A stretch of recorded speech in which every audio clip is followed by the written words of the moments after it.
I saved him in my past life. I bled for him. I became his empress. And he called me the cruelest woman in history. But this time, I chose someone else. When I was empress, my reputation was terrible. The Empress Dowager condemned me for bearing no children and being viciously jealous. The court officials cursed me for being domineering and abusing power. Even my husband, Wei Yan, wrote after my death. I regret only that we ever met. For meeting meant we wounded each other. 8 characters were enough to deny 10 years of marriage and a lifetime of entanglement between us. When I was reborn and opened my eyes again, it was just in time to see him fall into the water at the spring banquet, flailing in panic and calling for help. And I, gathering my sleeves, turned away and walked step by step toward the bright spring scenery along the bank. 01. When Wei Yan came to call, the sky was heavy and overcast. He had come to thank me for the day of the spring banquet, for summoning help after he fell into the water. That was how the palace told it, that I was the first to see him and had called the attendants. My parents deliberately made themselves scarce, leaving just the 2 of us sitting opposite each other in the flower hall. He was wrapped in a thick cloak, his face pale, a bluish shadow beneath his eyes. After falling into the water that day, he had run a high fever, and even now he had not fully recovered. There was a faint haze in his eyes. When he looked at someone like that, it almost seemed as if he were gazing with deep feeling. Holding a teacup, he asked softly, "Second Miss Xue, is there anything you want?" I lowered my eyes. "Your Highness has already sent many gifts. Over the past few days, silks, jewels, and paintings from former dynasties had filled half a storeroom." But Wei Yan shook his head. He set the teacup down lightly with a soft clink. A life-saving kindness is different, after all. He raised his eyes. "Just say it." He had always been impeccable in manners. In my previous life, I had personally leapt into the lake to save him. After he woke, he petitioned for an imperial marriage decree at once, formal betrothal documents, full rights, every courtesy afforded. In this life, I had only called for palace attendance, yet he still sent gifts without end. Since that was the case, if your Highness truly wishes to thank me, I hear that the hair ornaments from Yilanling this month are exceptionally fine. His lashes trembled, almost imperceptibly. That set of ornaments. In my previous life, I had hesitated for a long time and still couldn't bring myself to bid higher. Later, when it was sold to someone else, I regretted it. Night after night I tossed and turned, that filigreed, gem-inlaid briao hairpin shimmering endlessly before my eyes. Somehow Wei Yan learned of it. The next month, he brought me another set, more expensive, made of pure gold with kingfisher blue inlay. Later still, in a fit of rage, I swept that set off my dressing table. Golden thread snapped, pearls and gems scattered everywhere. He stood quietly amid the mess, watching for a long while, before speaking in a low voice. "If you're unhappy, why take it out on things?" That day, the Empress Dowager had just bestowed 2 more beauties upon him, and my anger was boiling over. Hearing him say that only infuriated me further. So I deliberately smashed his things, inkstones, jade pieces, porcelain vases. I kept smashing until Wei Yan stopped speaking altogether. He only waited until I had smashed enough, then ordered people to replace everything one by one. That wasn't indulgence. It was exhaustion. A deep exhaustion, with this marriage and with me. At this moment, in the flower hall, steam curled gently from the tea. He asked, "Just this?" I nodded. "Just this." Wei Yan's gaze lingered on my face for a moment. In the end, he agreed. "All right." When he left, his cloak brushed the threshold. He suddenly paused and turned back. Light seeped in from behind him, blurring his features. His lips moved slightly, and at last he left only one sentence. "The spring chill hasn't passed yet. Second Miss, do take care." I lowered my head and returned his salute, without answering. 02. The ornaments arrived. Along with several boxes of jeweled hairpins, they were spread across the table, shimmering with light. My mother held up that Briao hairpin by my temple for comparison, her brows easing into a smile. Look at this. The second prince treats you differently, after all. In the bronze mirror, golden threads wound around red gems, light flowing softly. It was once something that could have delighted me for a very long time. I raised my hand and lightly touched the tassels. Cold seeped into my fingertips. Mother, I heard myself say, what if I don't want to be the second prince's consort anymore? Her movements froze. The room full of shimmering light fell suddenly silent. Have you lost your mind? My mother lowered her voice. The Empress Dowager favors this match. The second prince is willing. What a perfect marriage this is. But I don't want it. You don't want it? My mother grasped my hand. Yishu, tell mother. Did the second prince do something to you? I said nothing, thinking of my previous life. After my death, my soul lingered by Wei Yan's side for 10 days. I watched him choose my posthumous title, expand my mausoleum, and enlarge the funeral rites, his face cold as he rejected all objections. The Empress labored in life. In death she deserves honor and mourning. Yet aside from that, he attended court, governed state affairs, ate, and slept as usual. He even one evening calmly finished a bowl of bird's nest soup sent by Consort Chen. He was so composed, it hardly seemed as though he had lost his wife of first vows. At night, I stood by his bed and cursed him. I called him hypocritical, heartless, faithless, until even I began to choke with sobs. One night, he suddenly jolted awake and sat upright. Startled, I drifted back, thinking I'd shouted him awake. The candles were unlit. In the darkness, only his rapid breathing could be heard. He sat there for a long time, then abruptly rose, throwing on a robe. He went to the desk, ground ink, and spread out paper. I drifted closer to look. He lifted the brush, dipped it in ink. The tip hovered above the paper, trembling slightly. The Empress, née Xue, given name Yishu, second daughter of Lord Xue. Brilliant as morning blossoms, unrivaled under heaven. He wrote of how I established new policies, reformed laws, founded orphan relief institutions. He wrote of disaster relief, abolishing abuses, increasing revenue, each and every achievement. These deeds had once drawn endless attacks. Hen ruling the roost, tyrannical usurper, demon empress who ruined the state. Even Wei Yan and I had quarreled countless times because of them. The candle crackled softly. Once all the accomplishments were written, only matters between us remained. The Empress and I were joined in youth, husband and wife, for 10 years. Just that single line. Wei Yan paused for a very, very long time, as if recalling the past. The candle burned lower and lower. He blinked once. Then he lifted the brush and wrote. Yet the turns of fate led us at last to estrangement. Thinking back, I regret only that we ever met, for meeting meant we wounded each other. 10 years of marriage, half a lifetime of entanglement. Love and hate, good and bad, all grown together from our very flesh and blood. He erased it all with a light stroke, saying it would have been better never to have met. I was furious and wanted to curse him, but the words stuck in my throat. Because he was right. Had we never met, he would have married a dignified, virtuous princess, later enthroned her as empress. She would have managed the inner palace for him, borne him a legitimate heir, done all the things I could not, or would not, do. And me? Perhaps I would have married someone of equal standing.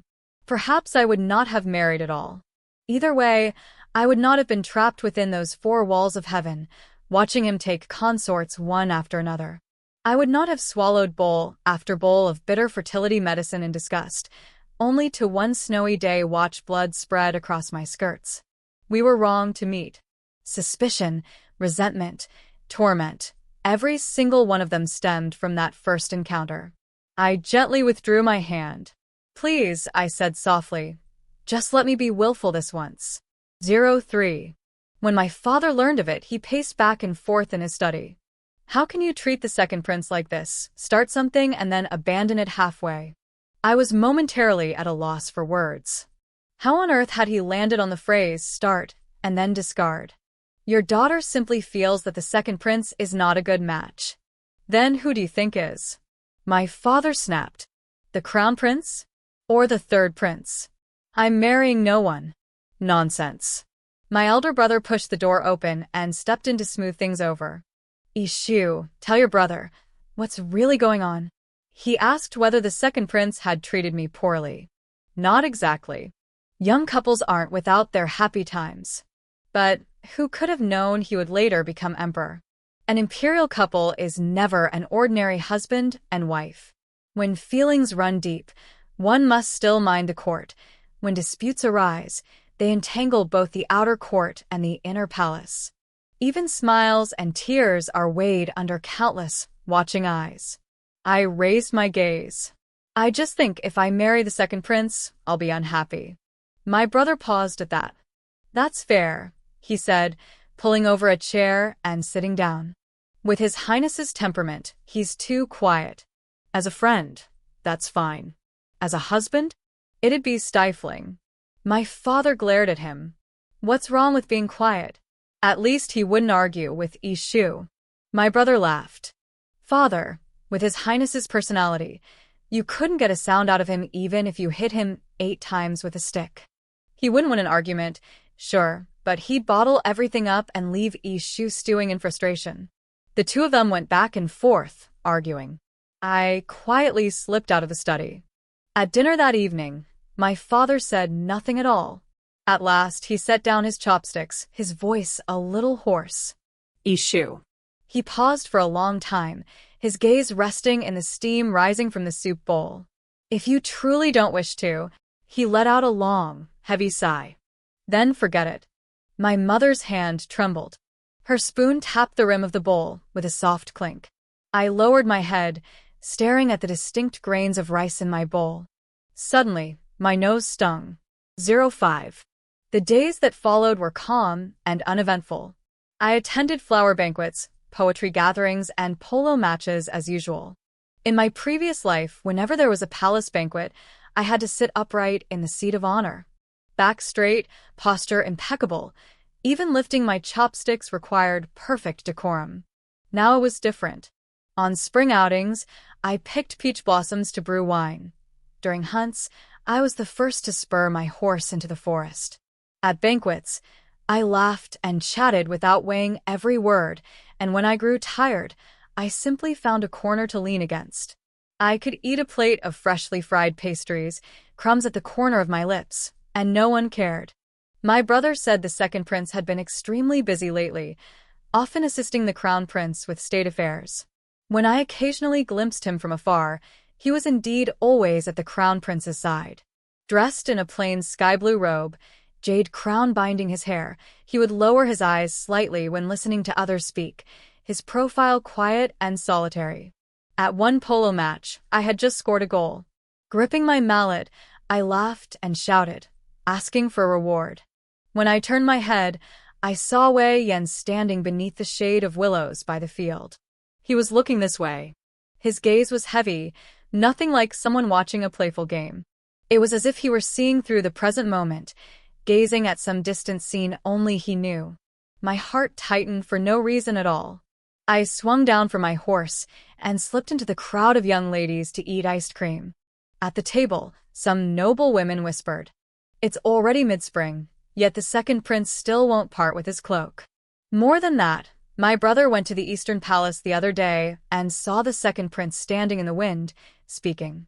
Halfway through, he started coughing, and the crown prince panicked and immediately sent for the imperial physician. That's strange. He wasn't this frail before. My hand holding the silver spoon paused ever so slightly. 06. At the Dragon Boat Festival Palace banquet, there was no avoiding it. Imperial clansmen and the families of senior ministers were all present. I lowered my head, idly picking at the zongzi on my plate, feeling as though a gaze was fixed on my back. But when I looked up to search for it, the hall was full of laughter and chatter, everyone raising cups in toast. That line of sight vanished amid the clinking of goblets. There, yet not there. After the banquet began, my brother half covered his face with his fan and leaned over to whisper, What exactly is going on between you and the second prince? Nothing. Nothing? My brother tilted his chin. Then why is he looking at you like that? Instinctively, I turned my head. Across the shifting crowd, Wei Yan's gaze met mine directly. Our eyes locked. He didn't look away. The thunderous beat of dragon boat drums rolled in from afar, pounding so hard my chest seemed to burn with each heartbeat. He kept looking at me. Slowly, so subtly it was almost imperceptible. He blinked once. Then he lowered his eyes and drained the wine in his cup in one swallow. I snapped my gaze back, only then realizing my palm was damp with sweat. Yishu?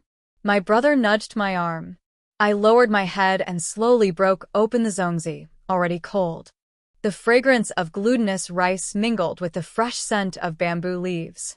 It's nothing, I said, my voice surprisingly steady. Perhaps His Highness has had a bit too much to drink today. By the middle of the banquet, I truly couldn't sit still any longer. Using the excuse of changing clothes, I rose and left the hall. Yet at a turn along the palace corridor, I heard footsteps behind me. Second Miss Xue. Wei Yan's voice carried a slight rasp, as if he had hurried after me. I had no choice but to turn back and salute. Your Highness. He had been drinking today. A faint flush stained the corners of his eyes. That set of hair ornaments, he said, his voice low. Why have I never seen you wear it? I hadn't expected that question and froze for a moment. It's too heavy, awkward to wear. He gave a soft fell silent for a moment, then added, if it doesn't suit you, we can exchange it. I have another set. Your Highness misunderstands. The ornaments are excellent. I cut him off, keeping my tone as steady as I could. The favor your Highness wished to repay has already been repaid. I would not dare accept further lavish gifts. He seemed not to understand, standing there stunned for quite a while.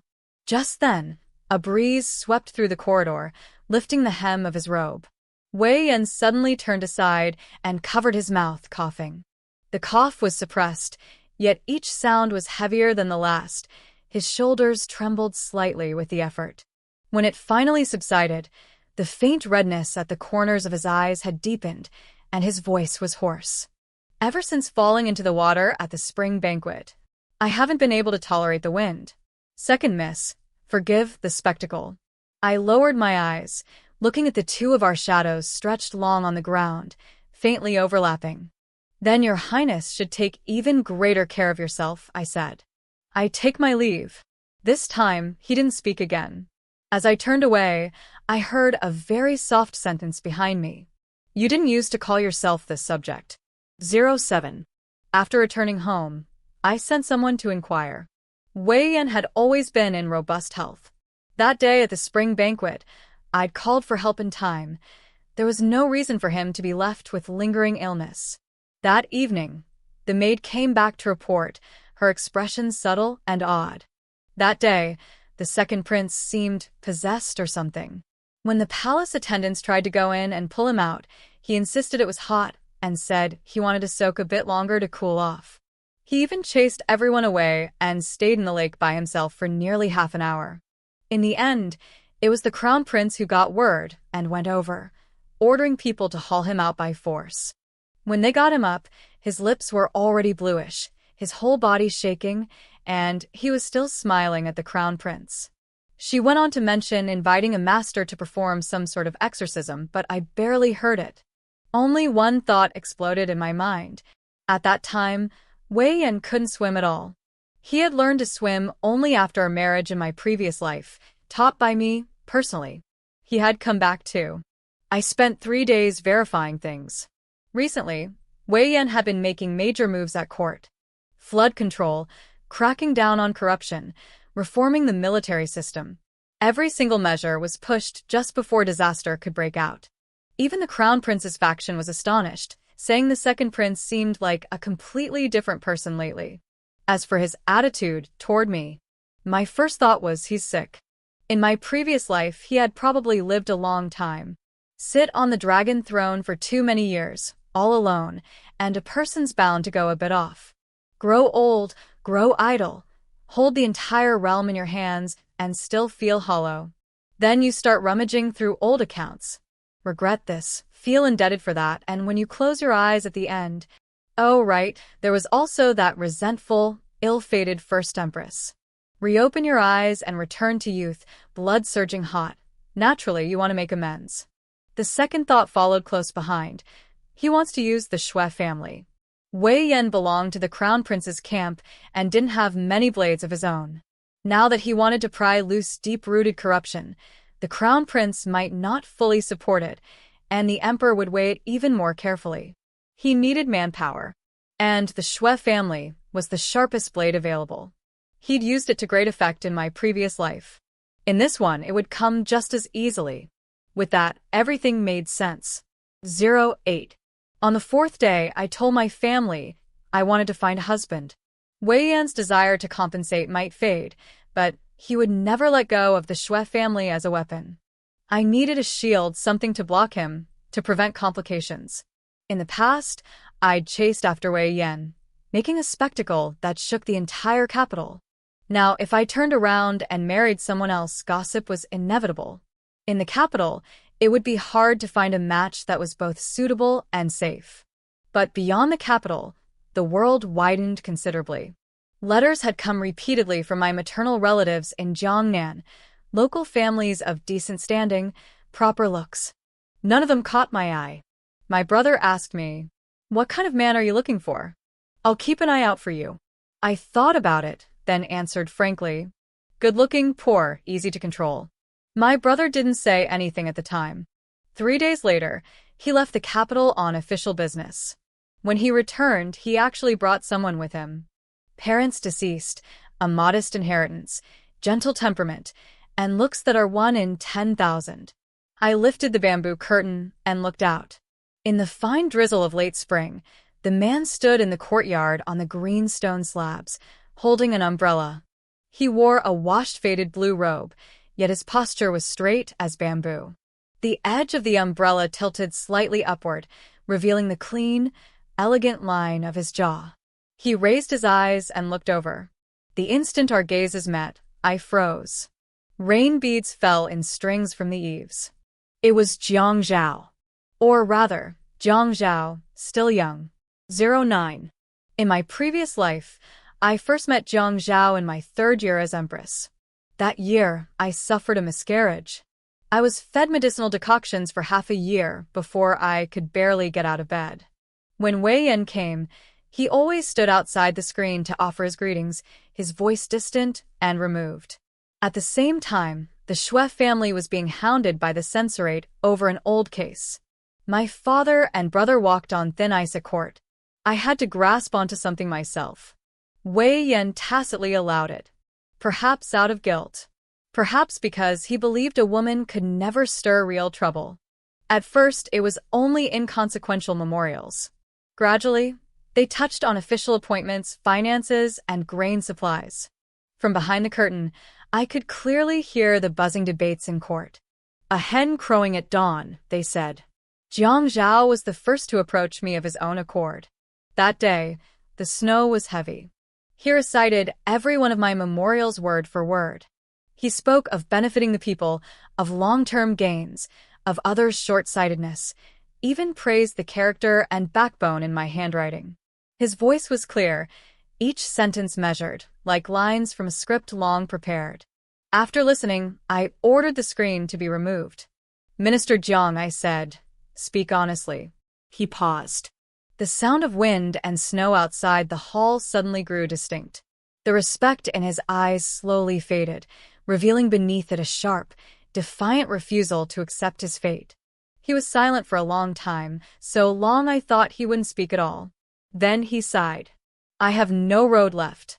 I studied for half my life, stumbled my way into office, only to find myself at odds with His Majesty at every turn. All my cohort have climbed upward.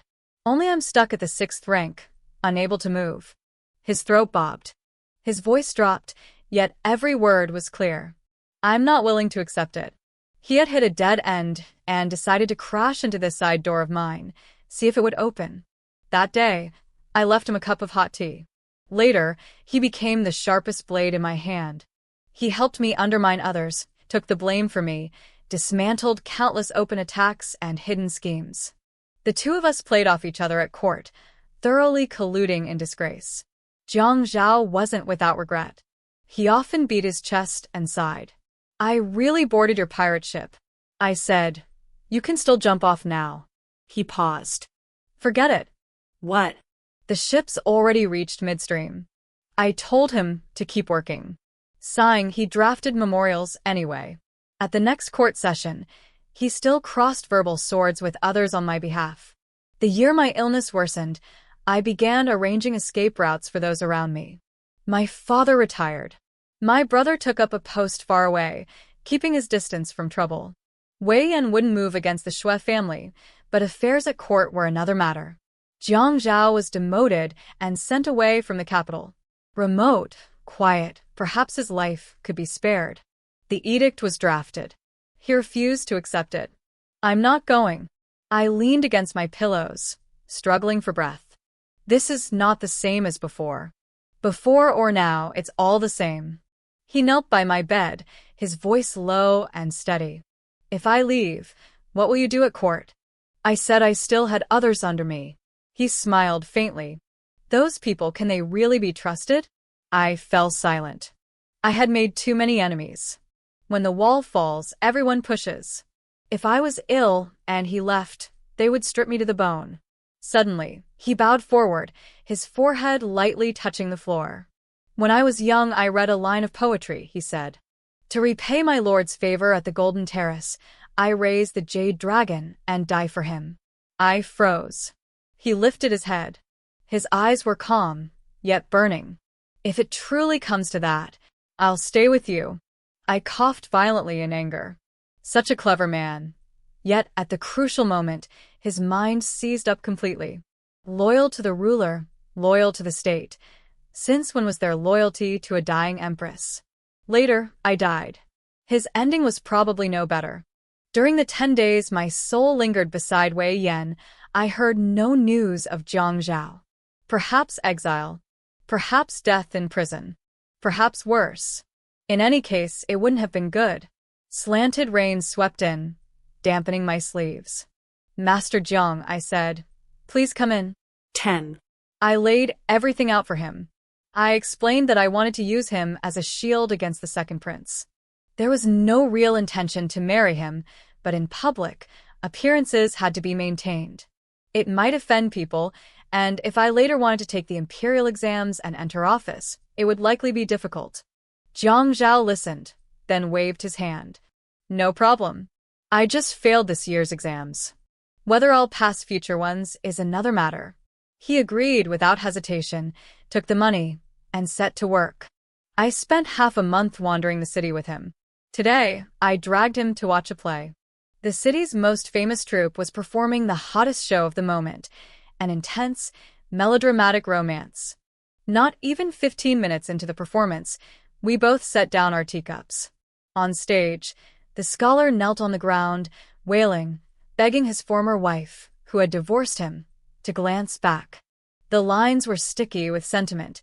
The tune dragged interminably.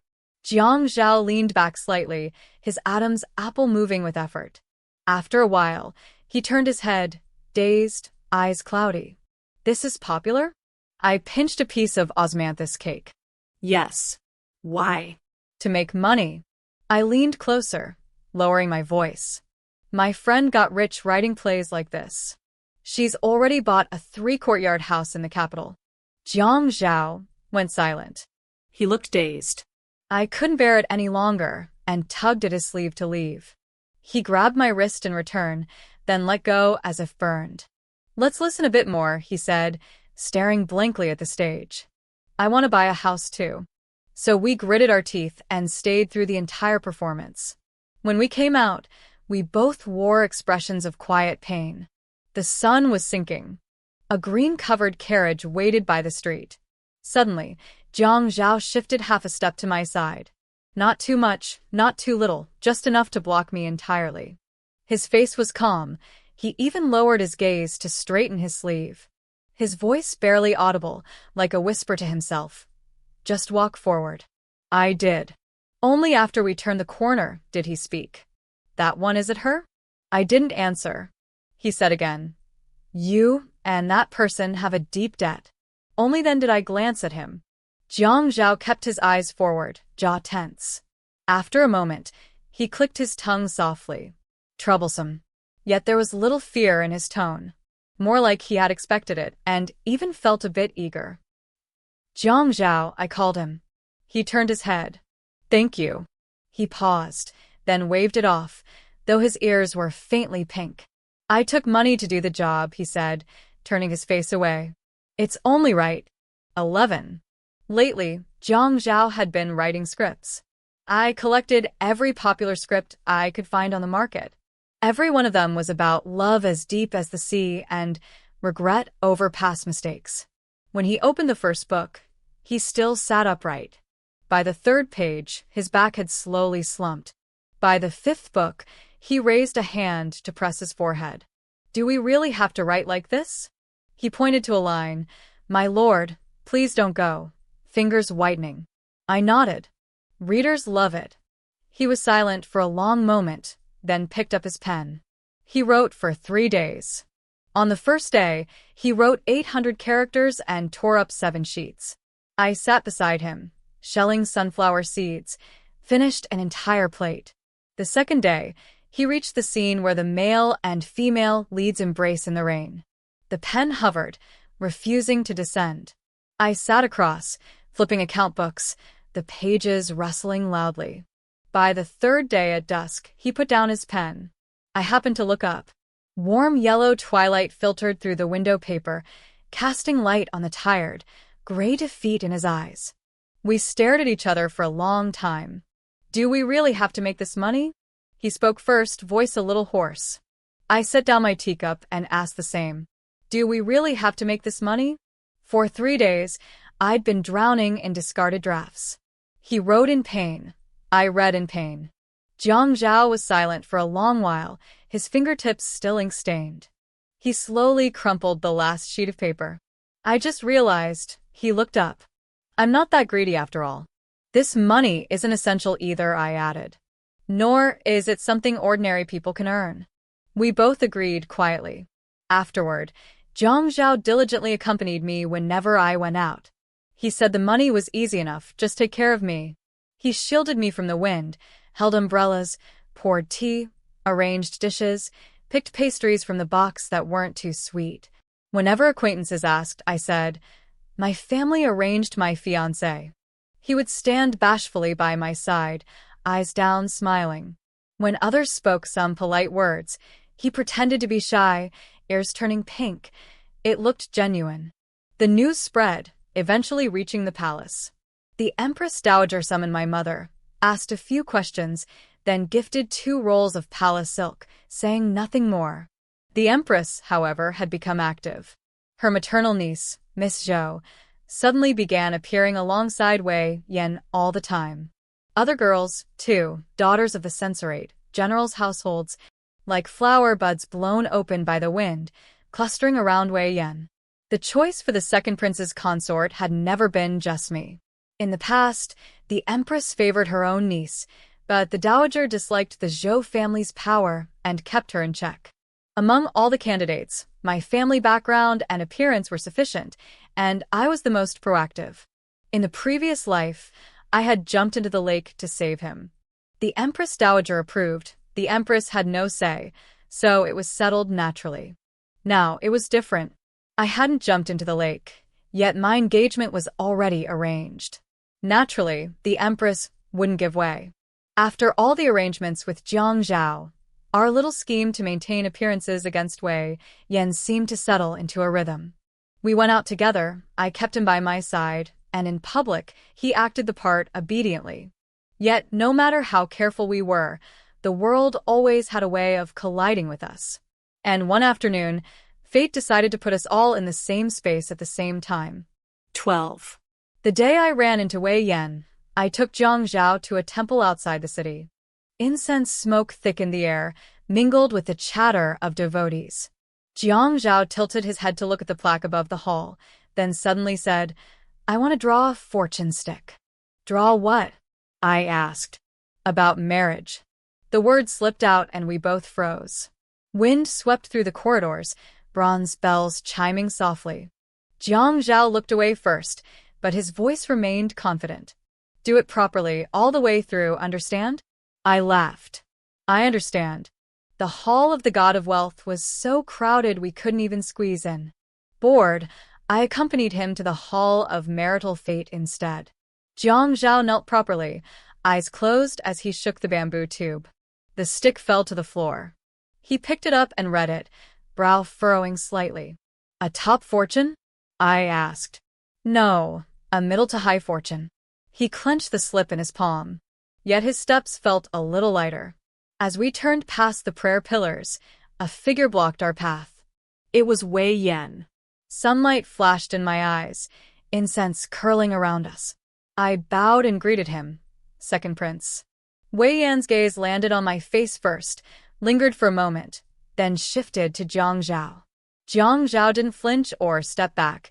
He even took half a step forward. Not too much, not too little, just enough to shield most of me. I pay my respects, Your Highness, he said, clear and steady. Wei Yan didn't look at him, only at me. Miss Xue, he said, voice a little hoarse. Who is this? Jiang Zhao straightened, answering himself. My lord, my surname is Jiang, given name Zhao, he said, glancing at me with a gentle curve of his eyes, smiling softly. I am Yishu's fiancé. Fiancé. He said the words lightly, yet clearly. Wei Yan's lashes trembled slightly. Finally, he looked at Jiang Zhao. His gaze was heavy, as if crushing down inch by inch. Jiang Zhao met it without flinching, his smile unchanged. Even slightly bolder, his sleeve shifting, fingertips brushing mine as they hung at my side. A tiny, intimate, natural gesture. Wei Yan's eyes lingered on that touch. For a long moment, the incense smoke curled around us. Master Jiang, Wei Yan finally said slowly, What is your background? Lin Zhou, he answered. What does your family do? My parents passed away early, leaving a small plot of land. Barely enough to get by. And the imperial exams this year? I failed. Jiang Zhao answered briskly, with a faint, embarrassed smile. My learning is poor. Please forgive me, Your Highness. Question and answer flowed. Wei Yan held all the upper hand. Yet Jiang Zhao stood firm. Neither humble nor arrogant. Answered each question straightforwardly, eyes calm and gentle, but somehow, the effect was like a fist striking soft cotton. Wei Yan fell silent for a moment. Miss Xue, he suddenly turned to me, voice low. May we speak a step aside? Jiang Zhao did not move. He stayed in front of me, slightly tilting his head, eyes asking me silently. I shook my head. Your Highness can speak here. Jiang Zhao is no stranger, I said. Wei Yan's Adam's apple moved.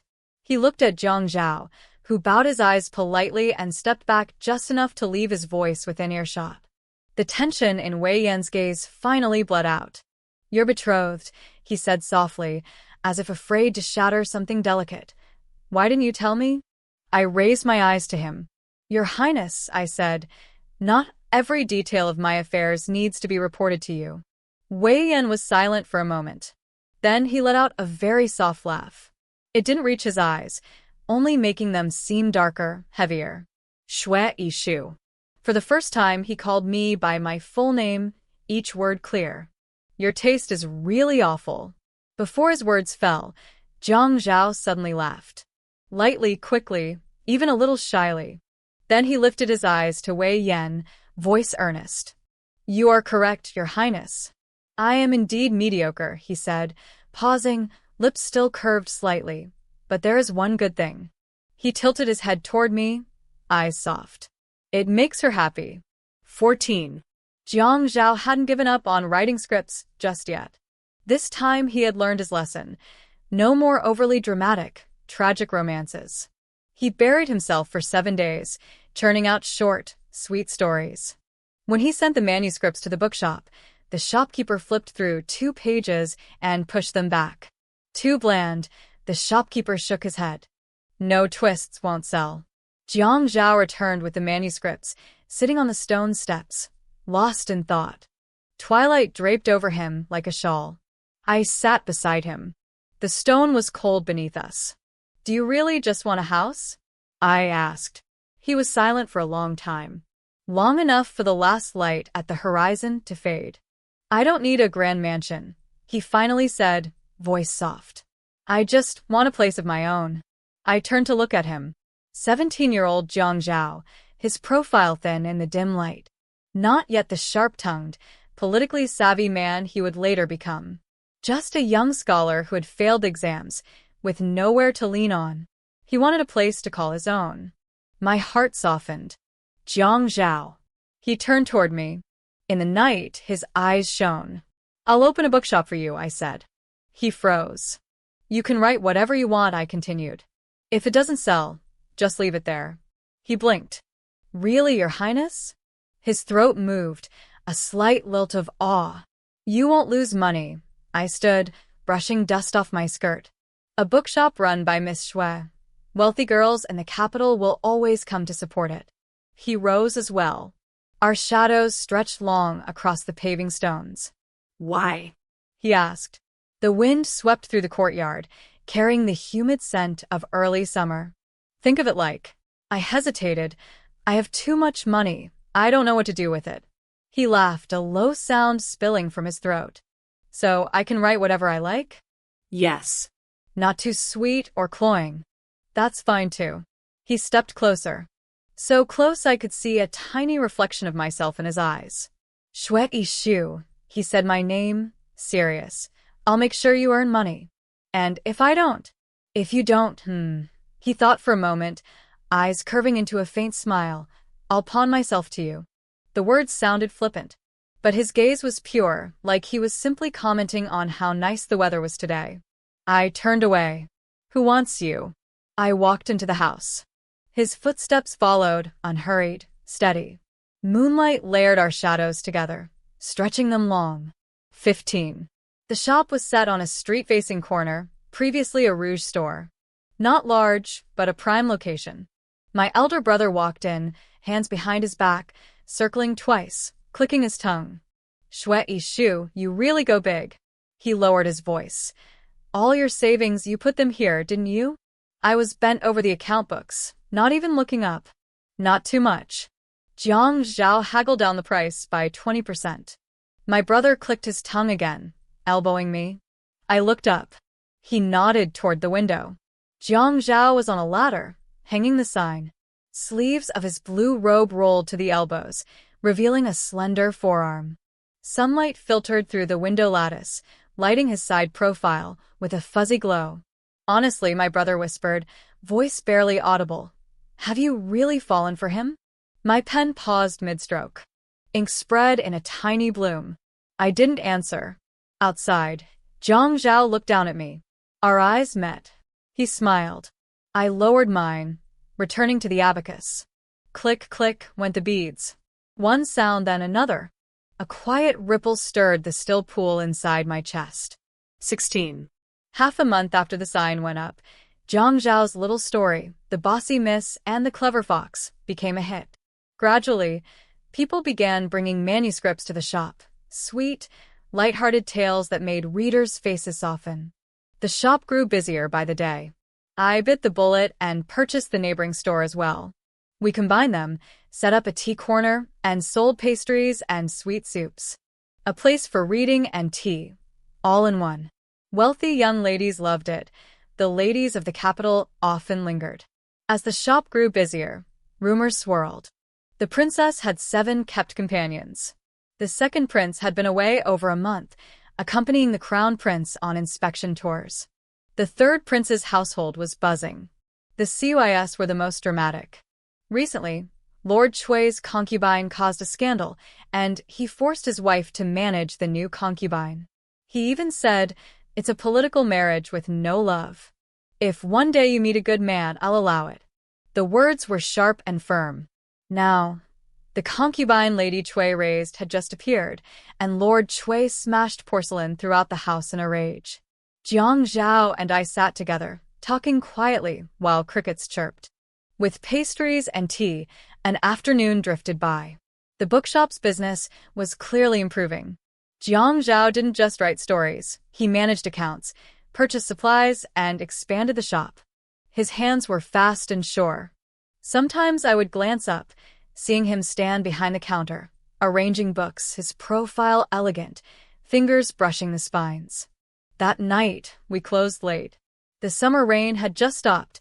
The wet paving stones reflected the lantern light. I said I didn't want to take a carriage. Jiang Zhao borrowed an umbrella. The post-rain wind carried a briny, earthy scent, mixed with crushed leaves and flowers. He tilted the umbrella toward me, leaving half of his shoulder in the misty rain. I noticed and quietly stepped closer. One misstep. Our arms brushed. Warmth seeped through our thin clothing. We both froze. Then, as if nothing had happened, continued walking. Footsteps, his and mine, mingled, soft and heavy, overlapping. That night, I dreamed of a bamboo grove. After the spring rain, shoots pierced the earth with a crackling sound. 17. I thought about it for 3 days. On the 4th evening, Jiang Zhao was at the counter, balancing accounts. I walked over casually. Jiang Zhao, I said, do you want to actually marry me? He didn't pause, replying offhandedly, sure. 2 heartbeats later, the abacus suddenly stopped. He looked up at me. What? I said, I repeated, let's actually marry, all right? The tips of his ears flushed first. Then his whole face, even his neck, turned a faint pink. The abacus beads slipped from his fingers, clattering to the floor. He scrambled to pick them up, and when he straightened, his forehead bumped the counter corner with a dull thud. Rubbing the sore spot, he stood upright, eyes darting everywhere except mine. After a long pause, he finally squeezed out words, awkward and unlike himself. Not really possible. I froze. You don't like me? No, he hurriedly turned back, eyes wide. I do like you, it's not that. Then why? His fingers dug into the edge of the counter, knuckles whitening. I don't have any money right now. I exhaled in relief. I have money. He shook his head stubbornly. That's not the same thing. What would make it the same thing? He didn't answer. Eyes downcast, eyelashes casting a soft shadow on his cheeks. After a long while, he murmured, wait for me. For how long? Soon. All right, that would do. I didn't push him further. But Jiang Zhao seemed electrified. All the shop's profits he poured back into expanding the business. Tea, silk, southern and northern imports. He oversaw the shop by day and reconciled accounts by night, faint dark circles forming beneath his eyes. I asked, you're not taking the exams anymore? He paused mid-stroke at the ledger. Ink pooled slightly. He looked up, expression strange. I had a dream recently. He set down his pen, rubbing his brows. I struggled into office, only to be ignored, squeezed by colleagues, oppressed by superiors. 10 years, still stuck at 6th rank. He let the pen rest, sighing softly. I had thought only an official position could change my fate. But in the dream, he shook his head. It was suffocating. I said nothing. 18. Jiang Zhao truly built up the business. Within half a year, he had bought a house in the capital. 3 courtyards deep, just across the street from the Xue residence. Blue bricks, black tiles, a deep courtyard. He pointed out various corners, voice growing softer. Still not as grand as the Xue estate. I might end up inconveniencing you. I told him he wouldn't. He continued. The garden isn't wide enough. In summer, cooling off might be uncomfortable. I couldn't stand it and spun around, hugging him tightly. He went still instantly. Only the soft sound of autumn wind brushing dead leaves reached our ears. I buried my face in his shoulder, thinking, the deed has my name. The beautiful home is mine. What grievance could there be? His arms slowly wrapped around me, holding tight. His breath brushed my hair, trembling slightly. Before winter, Jiang Zhao officially arranged a matchmaker. He formally entered the Xue residence, showing his assets to my parents. Looking at them, his gaze was clean and earnest. I dare not say I can grant Yishu boundless wealth. But in this life, she will never suffer the slightest grievance. The room fell silent. My father closed the ledger. Have you set the date?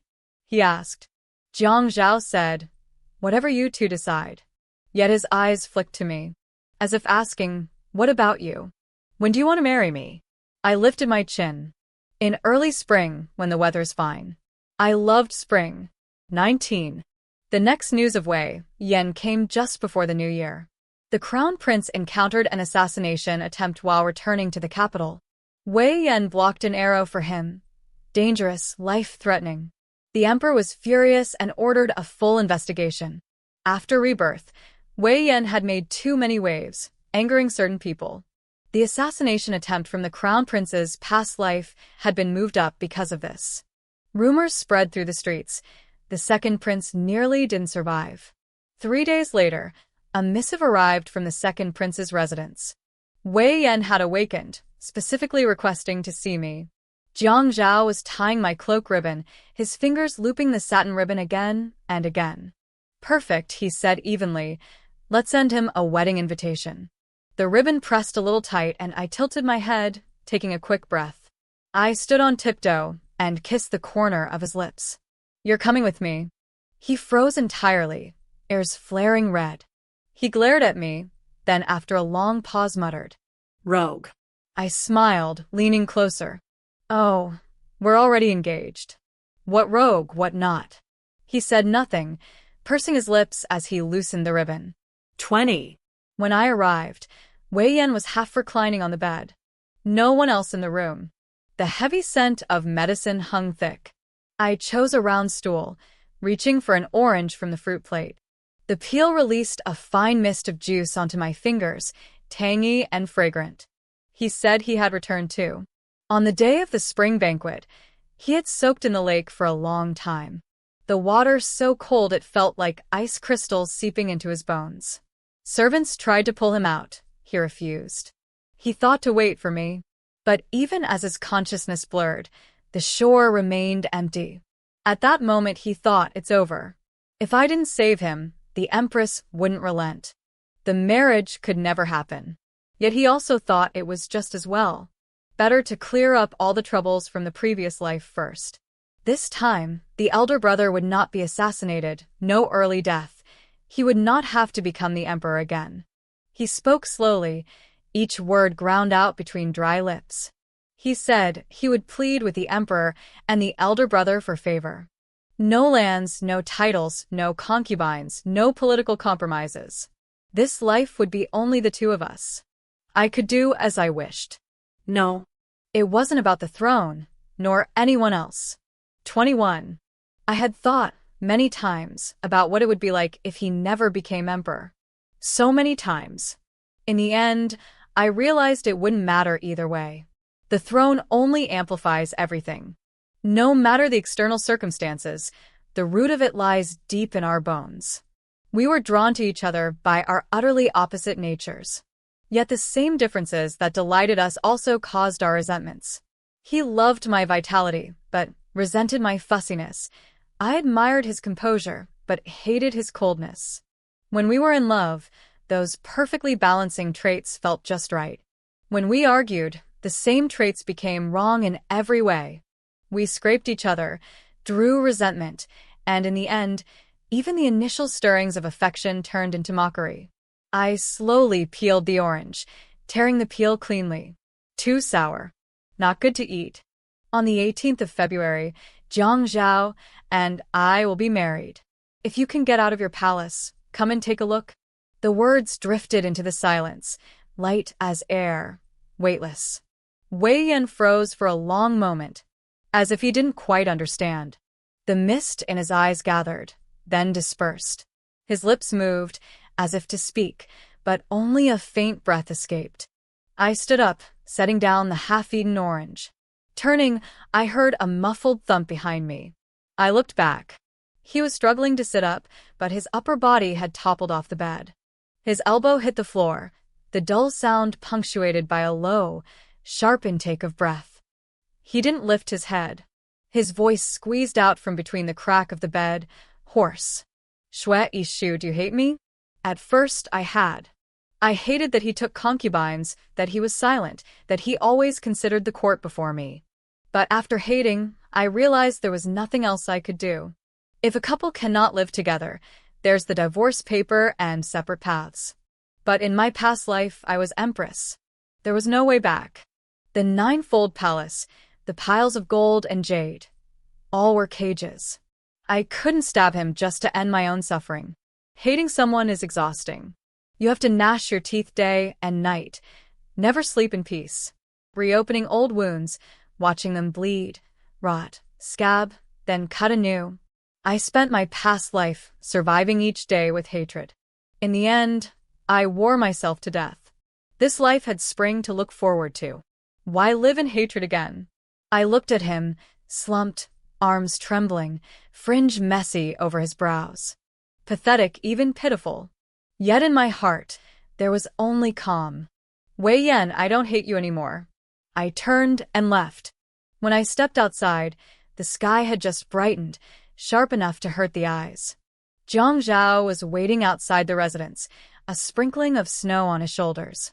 At the sound of me, he looked my way, eyes scanning me head to toe. Only once he was certain I was fine did his tense shoulders relax. Finished talking? He came over, naturally handing me the hand warmer. Let's go home. 22. February 18th. Spring was just right. The house was full of red, the hall full of guests. At the banquet, Jiang Zhao didn't refuse a single toast. The first cup, he lifted it with a smile, responding politely. The second, a flush crept over his ears, but his words remained steady. By the third cup, he swayed and fell straight into my arms. The entire hall fell silent. My brother held the wine jug, frozen. Already drunk? I was stunned too. No wonder in the past life, at palace banquets, he never drank. I helped him back to the bridal chamber. His hand clutched my sleeve tightly all the way. Once inside, he clung to me. He held me, heat radiating from his flushed cheeks, his face pressed against my neck. His breath carried a faint scent of soap and his lingering wine. Xue Yishu, his voice muffled against my collar, slightly slurred yet insistent. I am yours now. He paused, then added softly, you have to treat me well. I laughed under his grip, palms stroking the slightly sweaty nape of his neck. I will, I said. He shook his head, rubbing me, making me itch. Not sincere enough, he said, lifting his face, eyes bright with drink, staring straight at me. Say it again. I asked what would count as sincere. He suddenly went quiet, just stared. The flush at his ears spread slowly, tinting his cheeks. The candlelight flickered in his eyes, softening my heart. After a long moment, he spoke in a low whisper. Kiss me.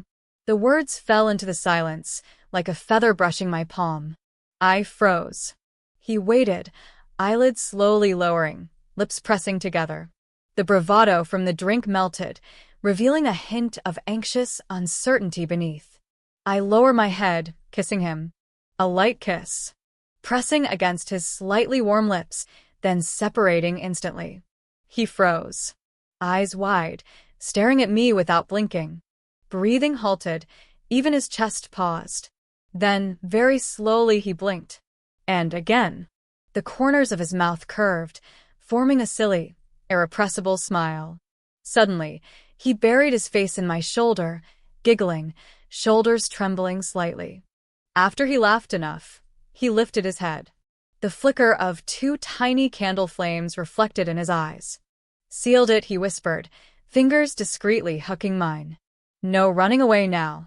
Outside, the spring night was deep and still, a stray petal brushing the window.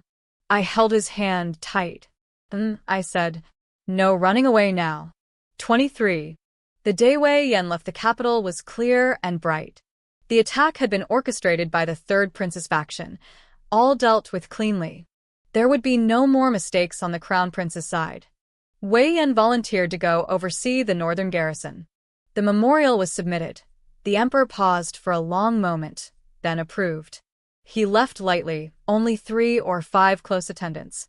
When he reached the city gate, The wind picked up, flicking the edge of the carriage curtain. He lifted a hand, knuckles brushing the fabric, holding it there for a long time. The city walls towered overhead. The crowd below swarmed like ants. The vibrant, noisy spring of the capital slowly receded into a hazy backdrop. He gazed for a long while, long enough for his fingertips to whiten. Finally, the curtain fell. At that time, I was stealing a quiet moment with Jiang Zhao at home. We had set a spring couch in the garden and were reading storybooks. Sunlight dappled across the blossoms, scattering in tiny fragments across the open pages. Jiang Zhao, beside me, was drowsy. The breeze stirred, pear blossoms fluttering down over him. In his sleep, he frowned slightly, unconsciously leaning closer to me. I brushed the petals from his temple and gently turned a page. The story had reached its most satisfying part. I closed the book. The world was peaceful, the years long. Spring was so good. It was time to brew this year's peach blossom wine. End of main story. Epilogue. Jiang Zhao's perspective. 1. For the past 6 months, Jiang Zhao often dreamt. The images were blurred. Upon waking, only his heart pounded. After failing the imperial examination, he had intended to return home, yet on the eve of departure, he entered another dream. In the dream, he tried to take a shortcut, only to lose all his travel funds. At dawn, he stared into the mist for a long while, then turned to follow another official road. At a roadside tea house, he broke off half a biscuit to feed a stray cat. Looking up, he saw a young nobleman in embroidered attire watching him, eyes assessing. "Where are you headed, brother?" "To Linzhou." "Rushing to get there?" "No rush." A question and an answer. The inquiries were meticulous. Jiang Zhao responded calmly. He thought, since he was already down on his luck, there was little to lose by being honest. Finally, the young man set down his teacup. "I have a job. The pay is good. Are you interested?" Jiang Zhao nodded, and so he didn't leave as planned, instead being brought into the Xue residence. 2. The first time he saw her, fine rain fell. Xue Yishu lifted the curtain to look at him. Her gaze was calm and deep. Jiang Zhao raised his umbrella, meeting her eyes. His chest unexpectedly tightened. It felt familiar, as if from another life. He shifted his gaze, fingers unconsciously brushing the umbrella handle. 3. Later, when the bookstore opened, Xue's brother often visited. One day, Jiang Zhao was organizing the accounts and looked up to meet his intense gaze. "Jiang Zhao, did you cast a spell on my sister?" Jiang Zhao's pen paused. "She's known you less than 2 months," the brother gestured, "and she's willing to give this much for you?" Jiang Zhao lowered his eyes and thought for a long time. "No spell," he said earnestly. Yet in his heart, if there were a spell, it had been cast by her. Otherwise, why would his heart race every time he saw her? 4. 3 months after marriage, Jiang Zhao dreamed again. This dream was long. Fragmented moments finally pieced together. He saw himself taking the exams 3 times, passing at 20, entering office, stumbling, never gaining promotion. Colleagues obstructed him, superiors suppressed him, stuck at 6th rank, unable to move. Desperate, he sought an audience with a powerful empress. Inside, a screen cast a shadow. Only a vague silhouette was visible. He recited her new policies and delivered his pre-prepared flattery. The screen remained silent for a long time. Then she said, "Withdraw it." Palace attendants moved the screen aside. The candlelight leapt in, illuminating her face. It was Xue Yishu. "Lord Jiang," she said, "tell the truth." He did. From then on, they advanced and retreated together, shield and sword for one another. 5. When she fell gravely ill, she began arranging futures for those around her. When it came to him, he refused. Jiang Zhao knelt at her bedside, reciting Li He's poetry. His voice was even, each word precise. He was not a gentleman. Never had he been overly loyal to the emperor. Even as he recited, his thoughts were more than just the ruler and subject. The day Xue Yishu passed, snow fell silently. The emperor did not punish them, only issued house arrest orders. The decree said, as the empress had recently died, bloodshed was inappropriate. Jiang Zhao remained confined in the residence for an entire month. No crying, no fuss, eating and sleeping on time. One morning, looking in the mirror, a white strand of hair appeared at his temple. He picked it up, studied it, and gently snapped it off. 6. When the house arrest ended, he returned to court. The new policy proposals remained unresolved, controversy raging. Jiang Zhao countered line by line, striking precisely at the sore spots. Some accused him of using the empress's lingering influence. Others mocked him for clinging to his former mistress. He listened, a faint smile on his lips. Yes, they were right. He did leverage her influence, ride on her name. While she lived, he relied on her to clear the way. After she died, he still relied on her authority to complete the final journey. The one on the dragon throne remained silent, eyes lowered, staring at the memorial, or perhaps at nothingness. Only when someone shouted, "The witch empress's leftover mischief," did he lift his gaze. Jiang Zhao looked at the dragon throne, at the one who had shared 10 years of life with her. Their eyes met. He suddenly smiled. Straightening his clothes, he bowed deeply toward the throne. These policy proposals are all the Empress's labor of heart. I only ask His Majesty to preserve them. Then he turned, facing the coiled golden dragon pillar. Before the officials reacted, he had rushed forward. Cloth swirling, like a moth diving into flame. Bang! The dull sound cracked through the silent hall. Blood splattered onto the dragon's eyes. 7. The hall fell silent. Down the gilded pillar, it trickled. The last thing Jiang Zhao saw was the sudden fury in Wei Yan's eyes. Had he realized? Good. The new policies might not be scrapped, but Jiang Zhao had to die. He needed a reason. Honorable, righteous, to die for her. The historian stood in the hall, pen dripping with ink. No matter Wei Yan's displeasure, could he alter the records? No. Not even the emperor could. No word could be changed. Different coffin, different tomb. But for centuries, whenever Jiang Zhao was mentioned, Xue Yishu would be mentioned. And vice versa. Life and death, honor and disgrace, right and wrong, all intertwined. No one could separate them. 8. Jiang Zhao opened his eyes. Pear blossoms covered his shoulders. The spring couch was soft beneath him. Xue Yishu leaned over, fingertips brushing his forehead. Had a bad dream? She asked. Sweating all over. He held her hand to his heart.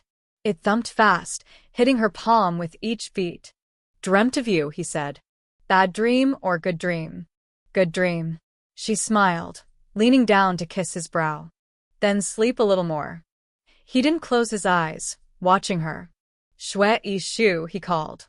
In this life are you happy? Her eyes curved like crescents. Happy. A moment later, he asked. And you? Jiang Zhao squeezed her hand. Me too. Not just happy.